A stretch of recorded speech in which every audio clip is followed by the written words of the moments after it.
What's up, guys? Every time again, you already know I'm back with another video. So, this 5h du matin, mon pas dormi. J'espère que j'ai pas compris ça. So, j'ai longtemps pas posté vidéo. Moi, j'ai fait une petite vidéo pour nous.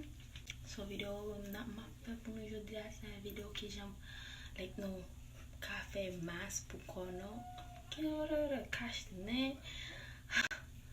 pour qu'on so m'a montré non suivre avec so nous ka ouais qui j'aime faire ça. So sinon le fait nous ka faire le tout nous ka use belle petit couleur mouchoir Haïti belle l'autre couleur mouchoir nous ka faire ça pour nous mettre dans bouche nous so pour nous ka save parce que maladie ça pas dans jouer non de bonne précaution avec tête non même sauter non be safe rester en dedans yo dit non rester en dedans pas sortir dehors.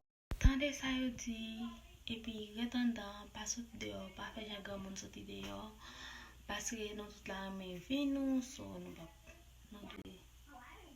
be safe et moi connais les bords là non like rester en dedans pas sortir des monde qui va al travail pas al travail so et pas bon but maladie ça il va jouer guys no gain like même si nous va carrer tant temps que monde connaît que mon premier moi c'est l'école de qu'on allait pas l'école so et puis nous still faire l'école online so it's good okay so continuez à regarder vidéo ça avec pas oublier pour abonner like et commenter et puis once again love y'all all merci parce que vous abonnez si vous êtes abonné.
Ok guys, mwen te bliye on bagay pou mte di. So, sa map di nou guys, se like, gen moun kap achete mas, cash nan yo di nan kreol. So, gen moun kap achete yo online. Fò nou chanje le nou achete yo online, se moun Chinese ki fe yo. Se moun la Chine ki fe yo. So, fò nou chanje sa le nou achete yo, yo ka spray maladi an la dan yo. Se ta de mse de moun di sa, mwen va like mwen wè. So, yo di yo ka spray maladi an. Men mwen kon achete online too, mba bay manti, paske mwen kon achete online too. Lem kon wè mas, mta ple di mpa achete mas online, yo di mnon pi kam achete mas online. Paske, mas online yo se moun nan la Chine ki fe yo. So, ou pa konen, ou pa jem konen si yo pa spray maladi a la dan yo. So, sou achete yo, ou ka pran maladi a la dan yo tou. So, jem montre nou geti mouchwa nou ka vlope nou save self nou. Sel sa nou bezne eti proteje, sel sa nou bezne pou nou fè se proteje tet nou, selman. That's it. Depi nou proteje tet nou, nou fini in period. Nou bezne pou nou proteje tet nou. So, msole nou enjoy video sa, pa ble pou nou bali yon like, abonne, and peace. Pataje avèk zamon, pataje nan Facebook, nepot kote. Jist pou nou fè mwive avèk 500 abonne. Mwen geta sou 300, mwen bezon sou 500. Bye yo!